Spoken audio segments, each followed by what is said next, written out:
Hey guys, it's 2020. I hope you guys had a great holiday and a happy new year. Right now, we are going to talk about my top anime for the entire year of 2019. I didn't watch a lot this year, to be honest, so I don't know if there's just wasn't a lot that I wanted to see or if I was catching up with some other things. But either way, I have my top 10 shows. Starting at number 10 is Urasuki, Are You the Only One Who Loves Me? This show is actually the last show I picked up of 2019. Because it just got done airing this past fall season. It follows your average character. His name is Joro, and he kind of has this problem where he helps out all these really beautiful girls in his high school, but all these beautiful girls end up being in love with his best friend, who is handsome and on the baseball team, so it's understandable that all these beautiful girls are in love with his best friend instead of him. Later on in the first episode, he goes into the library and sees this kind of like nerdy girl with glasses, not really attractive to him. Well, she gets to talking to him and starts being like, hey, I want to tell you something. And he thinks, oh, great. This girl too also loves my best friend. When in reality, the girl he doesn't find as attractive as many of the other girls in his school, that's the girl who likes him. Hence the name, Are You the Only One Who Loves Me? I think the show is okay. I think that the first 4 episodes are way stronger than the rest of the show. But if you're really into high school romance series, comedy series, this is one for you. Plus, it's pretty good for the memes and fighting about who the best girl is. So, definitely not my favorite anime of 2019, but it does deserve the number 10 spot. Number 9, you guys are going to judge me for this one. It is Do You Like Your Mom? Her 1 normal attack is worth 2 attacks. You know what? It's a really long name. I'll read it to you. Do you like your mom? Her normal attack is 2 attacks at full power. I just call it Okasan Online because I make this joke that it's Sword Art Online with your mom. The show stars this character who kind of doesn't have the best relationship with his mom. He's just kind of a lazy student and a lazy person. He just wants to play video games all day. And he kind of has this dream that he just wants to be in a video game all the time because he feels like life would be a lot easier. He gets his wish granted. He goes into this like MMO style game, except for his mom comes with him.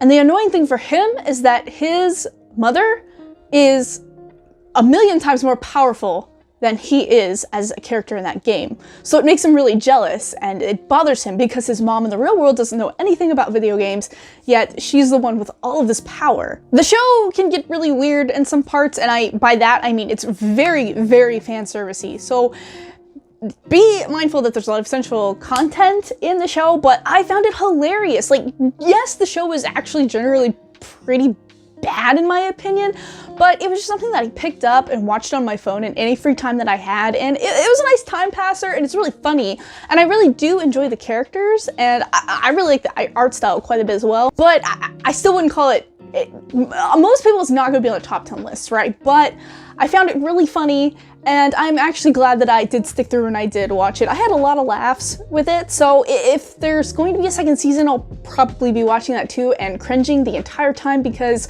I will admit it's a very, very cringy series, but I enjoyed it nonetheless, so it deserves number 9. Number 8 is one you guys all know, Kimetsu no Yaiba, or Demon Slayer, whichever you want to call it. I feel like I don't really need to explain this one as much because so many people have already seen it, but just in case, Tanjiro is the main character who has almost his entire family slaughtered by demons, except for his little sister, who becomes half demon, half human because of this incident. And so his entire goal in the show is to figure out a way to turn his sister back to being fully human. And in a way, it reminds me a lot of Full Metal Alchemist in the aspect that Tanjiro would do anything for his little sister in the same way that Edward Elric would do anything, give up his life, so that his brother could have his body back. And it's the same way with Tanjiro. Now, they're 2 completely different characters, but if you really liked that about Full Metal Alchemist, Demon Slayer could definitely be for you. Demon Slayer just does a really good job of introducing characters that you think you're gonna hate, but then some reason you just end up loving them. Inosuke, for example, I was just like, what the heck is this guy? but I ended up loving him. He's my favorite character, right? Beautiful animation, amazing soundtrack. Lisa does the opening theme and the ending theme. It's just amazing. It's really worth the watch. I know that a lot of people go into it thinking, oh, it's overhyped, it's overrated. Yes, it's very hyped, it's overrated, maybe, but it's still a really good show, 100% worth the watch. I think it's like 26 episodes. You just gotta watch it. Number 7 is Quintessential Quintuplets. Ooh, I did not think I was going to be as invested in this show as I ended up being.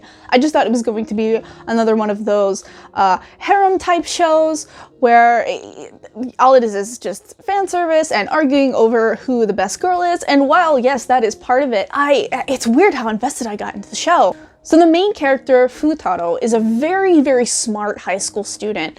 However, him and his family are super poor. So on the side, he does tutoring for school in order to make money. And so he ends up getting this job for tutoring 5 girls who are all quintuplets. And all of them are just so dumb. They're very dumb. They're stupid. They're not gonna pass high school at this point. So they're paying him loads of money because they come from a really rich family in order for him to help them pass high school. So this is his job. But of course, naturally, things like falling in love happens and girls getting jealous that the guy has more time with their sister instead of themselves. So that all happens.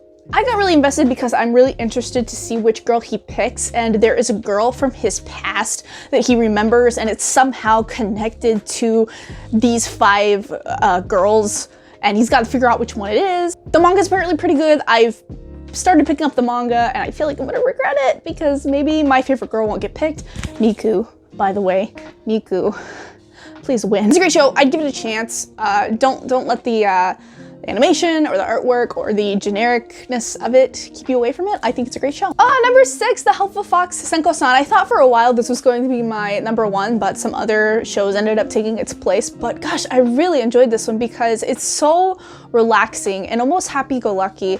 And not a lot of conflict happens in the show, but that's okay because you're not watching the show for conflict. You're just watching it to be healed of your depression, honestly. The show follows this Japanese businessman, salaryman, and he just works all the time. He's got these long Japanese, 80 hours a week work hours, and he comes home and just only eats cup ramen and doesn't get enough sleep and just cannot find enough time in the day to balance his work life and actually being healthy. So enter Senko, who is basically a fox spirit goddess who comes to his house, and her entire goal is to pamper him. So she does all the cooking healthy meals for him to eat when he comes home. She does all of his laundry and basically just does everything that a housewife would do so that he can feel relaxed when he is at home. And that sounds like a really boring story. It really does, and I understand. But man, I'm someone who's really into relaxing, mundane kind of stories, but somehow anime puts these interesting kinds of twists and takes on them.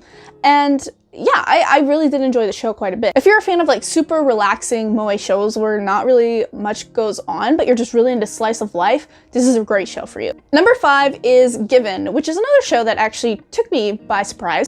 Given is a little hard to explain because its general story is kind of generic, but it's how the show presents it that makes me really like the show. The main character, Mafuyu, he ends up having this guitar for reasons that you'll understand later in the series. He wants to learn how to play it. So this other character at his school who's really, really good at guitar, he ends up getting a little bit of lessons from him and learns how to play guitar and joins this band. There are a lot of really sad real life moments in this show that can easily be related to. Also, it's Shonen Ai, so if you are into that thing like how Yuri on Ice was, it's very much the same kind of love that Yuri on Ice displays. It's the same kind in Given, so really recommend it if you're into music, drama, and Shonen Ai. This is one you've got to pick up. Oh my gosh, number 4 is so controversial, and I can't believe I'm actually putting on the list, but number 4 is Domestic Kanojo. So I believe the show ran in the winter season of 2019.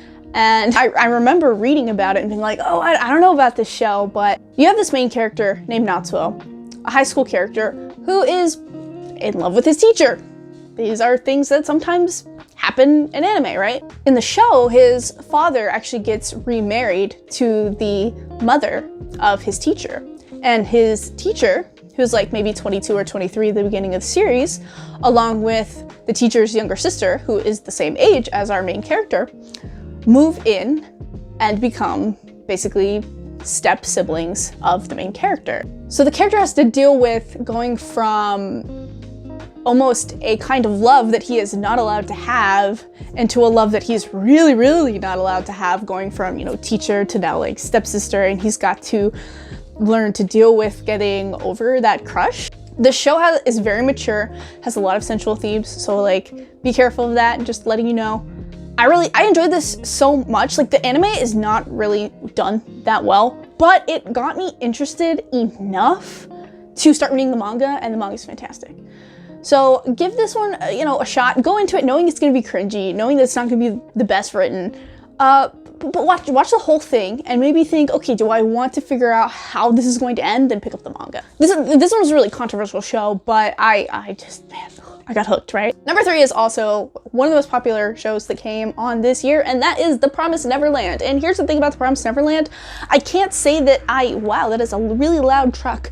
I can't say that I adore the character so much, or that I would buy merch from this show or call myself the biggest fan. However, this is like one of the most, this could be a controversial statement, I think it's one of the most flawless anime to come out in the last few years. I think that the story, it just develops and is presented so well, and you almost can't find anything wrong with it, and you just want to watch episode after episode after episode, and you don't want to stop. And I'm really, really lucky that I decided to watch the show after every episode had aired, so I could just binge through it, because I don't know if I could have waited a week for each episode to come out, because every episode drops you off of this cliffhanger. To quickly explain the show, there's this orphanage of children and just one caretaker. The show gets dark in the very first episode when you realize that these children are being taken care of only to be fed to cannibals. That is the thing that happens. The children of the orphanage find out this is a thing that is happening, and they try to escape the orphanage.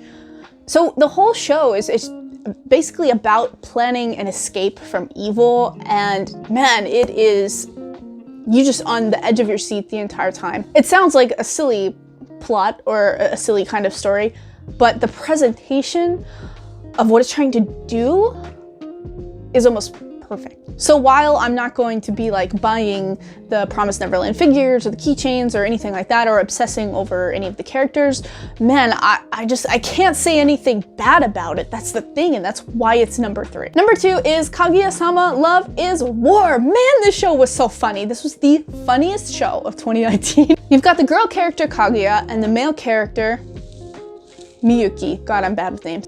They are both in the student council at their really prestigious high school, and they like each other, but both of them have prides so high, neither one of them wants to admit to the other one that they like each other. So they always try to use these strange roundabout ways to get the other person to admit to them. Oh, no, I'm not going to be the one to admit to him first. He's going to admit to me. No, I'm not going to admit to her first. She's going to admit to me that she likes me. And there you have it. That's Kaguya-sama Love is War, and it is so funny. If not the funniest show in the last 5 years, it might be the funniest show of this year, definitely. Not to mention Chika is the most memey character alive.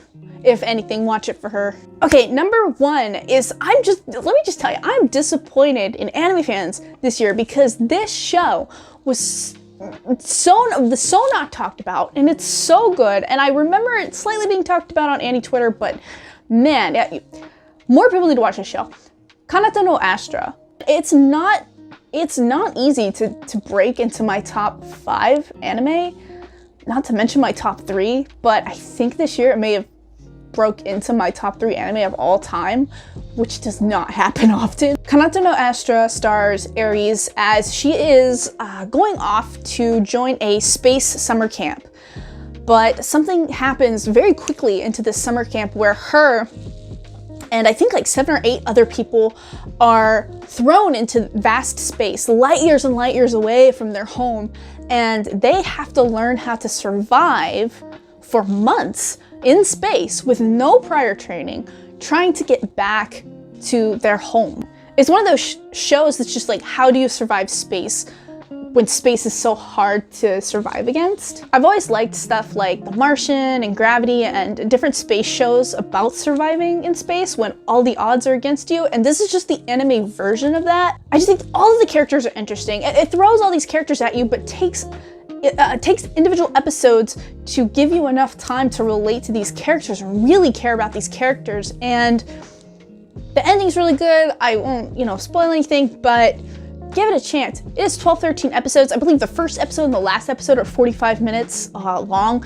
but it doesn't feel like there's any kind of filler. It doesn't feel like things go too fast. The pacing is honestly just so perfect, and the animation is beautiful. You guys really slept on this animation. That's just the one thing that irritates me about Kanata no Astra, is that like no one talked about it, and I don't have anyone to talk about it with. With Kanata no Astra, if you like space, if you like character building, if you like character interactions, you would love this show. It has so much. It has so much to offer in its tiny, like 14 episodes worth of stuff. I feel like I watched a 26 episode series that was put into 14 episodes, but paced so well I didn't even care. I feel like I'm gonna talk Kanata no Astra up so much, you guys are gonna expect so much and then be disappointed, but I don't think you will. I don't think you will. Anyway guys, that is my top 10 anime for 2019. I feel like there's a lot of them that could be swapped necessarily, but there you have it. And I feel like there are ones that if I had finished watching them, like Dumbbell, for example, maybe that's my honorable mention, Dumbbell. But there you have it. Those are my top 10 anime of 2019. I really don't think that this was the best year for anime, especially at least in the last 5 years or so. However, I do think that we got stuff like The Promised Neverland and Kaguya and Kanata no Astra that made it all worth it, man. I feel like those ones at the bottom of the list that were like, it's okay because we got those top 3, which are really, really fantastic.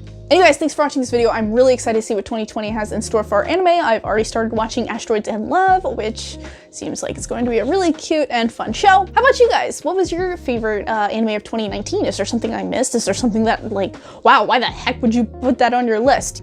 Let me know what y'all's favorite anime of this year was, and soon I will have a video up of my favorite 10 anime of the decade, which, wow, is really hard to put into a list. Don't forget to subscribe. Please push like if you like the video. It really helps the channel out, and I will talk to you guys next time. And wow, I always forget my thing. What do I say again? I will play with you some other time. Bye.